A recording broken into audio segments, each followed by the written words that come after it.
قال رسول اللہ صلی اللہ علیہ وسلم التاجر الصدوق الامین مع النبیین والصدیقین والشہداء او کما قال صلی اللہ علیہ وسلم۔ اللہ کے رسول صلی اللہ علیہ وسلم نے فرمایا، سچا تاجر امانت والا کل قیامت کے دن نبیوں اور صدیقین اور شہداء کے ساتھ ہوگا۔ جو تاجر شریعت کی منشا کے مطابق تجارت کرے گا ان کو نبیوں کی رفاقت نصیب ہوگی، صدیقین کی رفاقت نصیب ہوگی، شہداء کی رفاقت نصیب ہوگی۔ نبیوں کی رفاقت اس وجہ سے ملے گی کہ انہوں نے نبی صلی اللہ علیہ وسلم کے طریقے کے مطابق، شریعت کے مطابق انہوں نے تجارت کی۔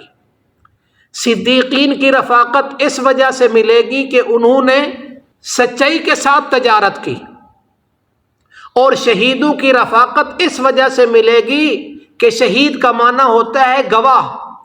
کل قیامت کے دن سچا امین تاجر کے بارے میں شہداء بھی گواہی دیں گے۔ قرآن مجید نے جن انعام یافتہ لوگوں کا تذکرہ کیا ان میں سے فرمایا من النبیین والصدیقین والشہداء والصالحین۔ یہ جو انعام یافتہ تین اشخاص کا ذکر کیا، سب سے پہلے اللہ تبارک و تعالی نے نبیوں کو نوازا۔ نبیوں میں سے ہمارے نبی صلی اللہ علیہ وسلم کو اللہ تعالیٰ نے سب سے زیادہ نوازا، پھر نبیوں کے بعد صدیقین کو نوازا، پھر شہداء کو نوازا۔ تو یہاں سچائی کے ساتھ، امانت کے ساتھ تجارت کرنے والے کے بارے میں اللہ کے رسول صلی اللہ علیہ وسلم نے فرمایا کل قیامت کے دن وہ نبیوں اور صدیقین کے ساتھ، شہداء کے ساتھ ہوں گے۔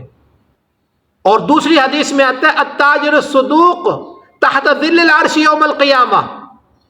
سچا تاجر کل قیامت کے دن عرش کے سائے کے نیچے کھڑا ہوگا، اس دن اللہ کے عرش کے سائے کے علاوہ کوئی سایہ نہیں ہوگا۔ علماء مفسرین نے یہ بھی لکھا ہے کہ جہاں فضلا من ربکم کا ذکر ہے، وہاں انہوں نے اس کی تشریح میں لکھا ہے یطلبون الرزق من اللہ بالتجارہ، اللہ تعالیٰ سے روزی کی طلب کرے اور تجارت کے ذریعے کرے۔ میرے شیخ الحدیث رحمۃ اللہ علیہ بخاری حضرت اقدس مولانا اکبر خان صاحب بخاری کا سبق پڑھاتے ہوئے فرمانے لگے الرزق من التجارہ، بقیت ہے گزارا۔ تو دین کے لحاظ سے بھی تجارت کے بہت بڑے فوائد ہیں، اور دنیا کے اعتبار سے بھی تجارت بڑی بابرکت چیز ہے۔ آقا صلی اللہ علیہ وسلم نے فرمایا تجارت کا پیشہ اختیار کرو۔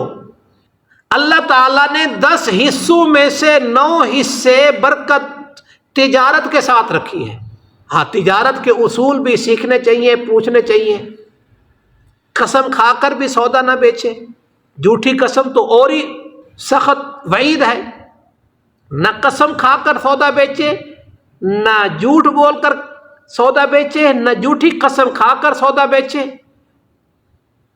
آپ کوئی چیز بیچنا چاہتے ہیں، مثلا یہ گھڑی ہے، کتنے کی آپ نے خریدی ہے؟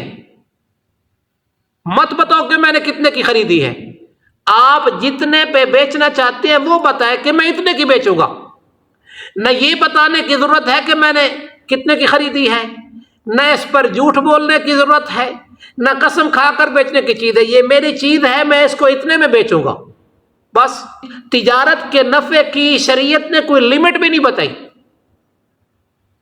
ہاں، اللہ کا حکم سمجھ کر، پیارے نبی صلی اللہ علیہ وسلم کا طریقہ سمجھ کر نبی روزی تلاش کرنے کی کوشش کرنی ہے۔